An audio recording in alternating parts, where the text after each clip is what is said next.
નમસ્કાર મિત્રો. છેલ્લા અમુક દિવસોથી એવી ઘટનાઓ સામે આવે છે જેમાં સિંહ છે એ મનુષ્ય પર હુમલો કરે છે અને જીવ જતો રહે છે. એ પછી અમરેલીની ઘટના હોય કે પછી ગિરનારની ઘટના હોય. અમરેલીમાં પણ ઘટના જોવા મળી જેમાં 3 મિત્રો છે એ સિંહ દર્શન કરવા જાય છે, ગેરકાયદેસર રીતે સિંહ દર્શન કરવા જાય છે અને એમાંથી એક યુવક છે એની ઉપર સિંહ હુમલો કરે છે. સિંહે હુમલો કર્યો અને ત્યાંથી જ એ યુવકને ફાડી ખાધો. ત્યારબાદ 2 દિવસ જાય છે ને તરત જ ગિરનારની ઘટના સામે આવે છે જેમાં ખેડાનો પરિવાર, ખેડા જિલ્લામાંથી એક પરિવાર આવે છે, ગિરનારમાં દર્શન કરવા આવે છે. એ શ્રદ્ધાળુઓ છે એ બસ ભરીને ત્યાં આવે છે અને એમાંથી જ એમના એક 12 વર્ષના દીકરાને સિંહ ઉપાડી લઈ જાય છે. આ ઘટનાની હું હજી અંદરથી થોડીક વાત કરું તો અમારા જે પત્રકાર સાથે, અમારા સંવાદદાતા જે જૂનાગઢના છે, ભાર્ગવીબેન જોશી, અમે એમની સાથે વાત કરી હતી ત્યારે અમને એમને આખી ઘટના સમજાવી કે સિંહ છે એ કઈ રીતના લઈ ગયો, ત્યાંની પરિસ્થિતિ શું હતી. તેની પરિસ્થિતિ આ સવારના 6:30 વાગ્યાની આસપાસની ઘટના છે. એમના પરિવાર સાથે અમારા સંવાદદાતાએ વાત કરી તો એમણે એવું જણાવ્યું કે ત્યાં ખૂબ ઘોર અંધારું હતું. થોડાક ઉપર જાવ એટલે એક સ્વાભાવિક વસ્તુ છે, એક પરિવાર આક્રંદ મચાવતો હોય, એક માતા એના બાળક માટે તડપતી હોય, તમને ખબર પડી જાય કે આ ઘટના છે જેમાં બાળક ગયું છે, એની માતા જ રડી રહી છે, એની માતા જ આક્રંદ કરી રહી છે. મારા સંવાદદાતાએ જઈને વાત કરવાનો પ્રયત્ન કર્યો અને વાત પણ કરી.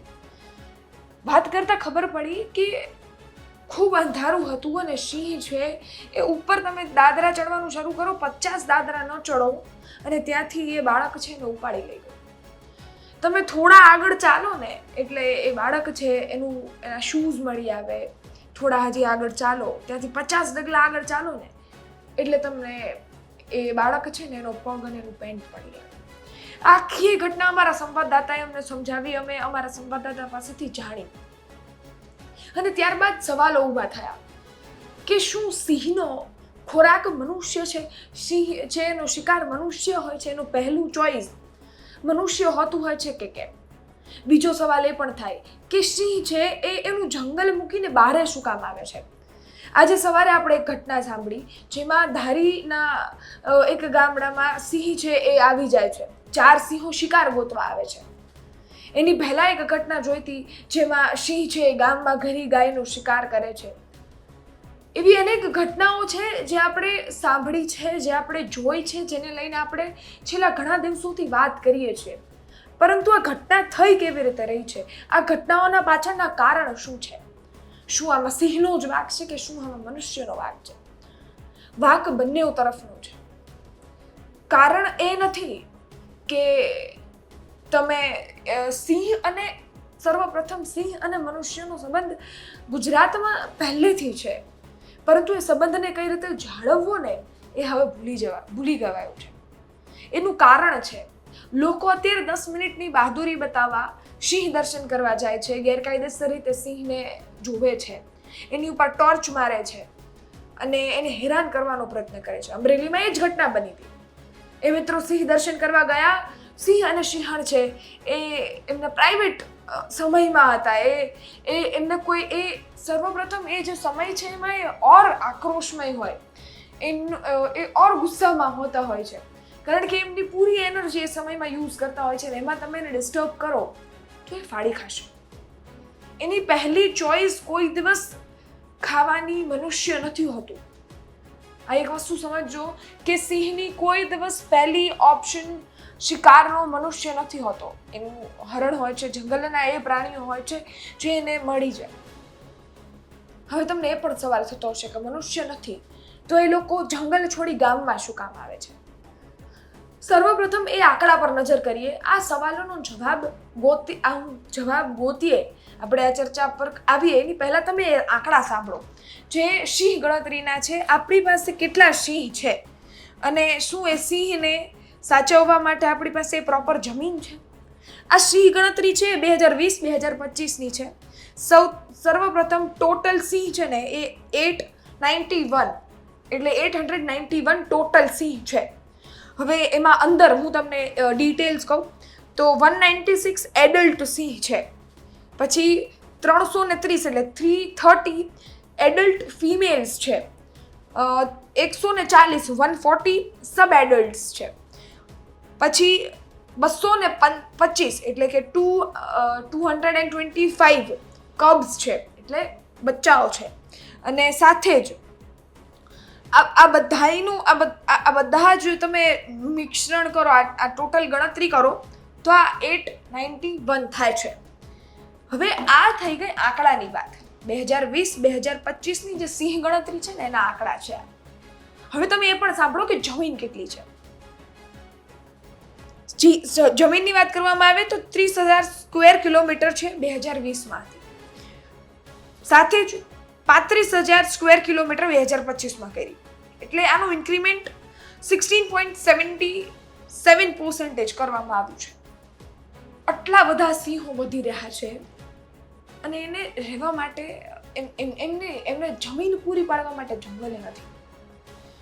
આટલા બધા સિંહો હોય અને સામે જમીન ઓછી હોય તો સિંહ બહાર આવવાના છે, એનો ટેરેટરી એરિયા છોડશે. હવે તમને હજી એક ખાસ વાત કહી દઉં.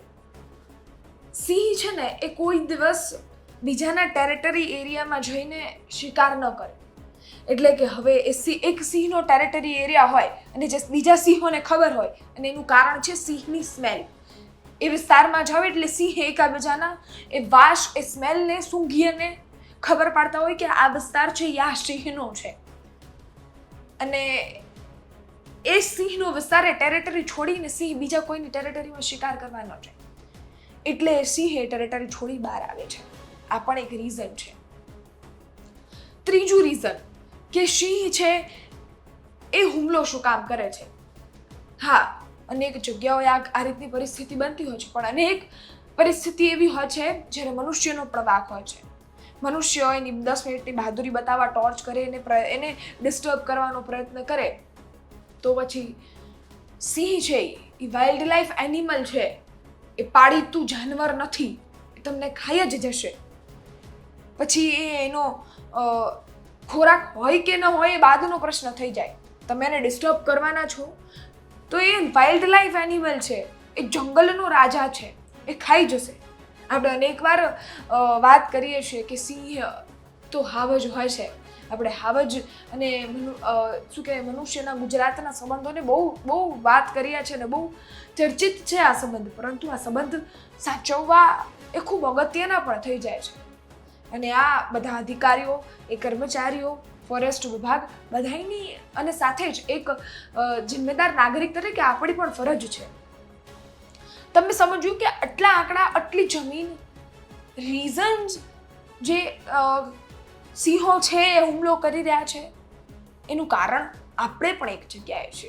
આપણે એની સળી સંચા કરીએ, આપણે એની છેડતી ન કરીએ તો ખૂબ સારું હોય છે. એવું પણ હોય કે તમે સિંહને જોવો તો 20 ફૂટ દૂર રહીને જુઓ. અને તમારે સિંહ જોવા જ છે તો સર્વપ્રથમ ઇલીગલ સિંહ દર્શન કરવા જ શું કામ જાઓ છો?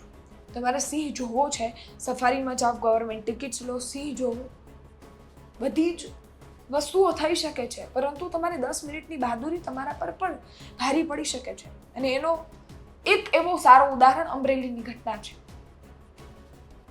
આ બધી જ ઘટનાઓને ધ્યાનમાં રાખી અને આપણે એક વસ્તુ સ્વીકારવાની છે કે આપણે સિંહ છે એનાથી ચોકન્નું રહેવાનું છે.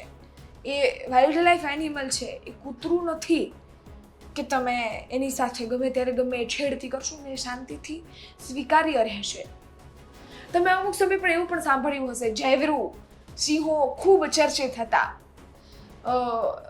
એમનો જીવ જ્યારે ગયો ત્યારે આપણે બધાએ વાત કરી હતી. ભગત નામનો સિંહ છે એ પણ ખૂબ ફેમસ છે. તમને નવાઈ લાગતી હશે કે આ બધાના નામ કોણ પાડે છે? આ બધાના નામ એના બિહેવિયર પરથી જ પડતા હોય છે. આ પણ એક ખાસિયત છે સિંહોની. સિંહના બારામાં વાત કરવી ઘણી બધી છે, પરંતુ આ વાત અત્યારે શિકાર, એના ફૂડ, એના બિહેવિયર અને આનું સોલ્યુશન એ કોણ લાવશે? આ ફરજ એ વન વિભાગની પણ છે, અધિકારીઓની પણ છે, ને આપણી પણ એક જિમ્મેદાર નાગરિક તરીકે છે કે આપણે એને છંછેડીએ નહીં. આપણને સિંહ કદાચ દેખાય પણ છે તો એનાથી 20 ફૂટ દૂર રહીએ અને આપણો બચાવ કરી પાછા જઈએ, રસ્તો વળી લઈએ. તમે સામા થશો તો એ કોઈ જ સોલ્યુશન નથી. અનેક વાર આપણે સાંભળ્યું છે કે સિંહને પથ્થર મારે જોવે એટલે તમે પથ્થર મારશો એ હુમલો જ કરશે. તમે અટ્રેક્ટિવ બનશો એ અટ્રેક્ટિવ જ બનશે. સિંહ છે એને જોઈ અટેક ન કરવાનો, એને જોઈ રસ્તો બદલવાનો. ચારણ કન્યા સાંભળેલું છે, પરંતુ એ ચારણ કન્યા અલગ છે અને અત્યારની જે પ્રજા કરી રહી છે એ અલગ છે. આ સંબંધને સાચવવાની જવાબદારી બધાની છે અને આ બાળક છે જેણે એનો જીવ ગુમાવ્યો છે એક એક્ઝામ્પલ સેટ કરી ગયું છે.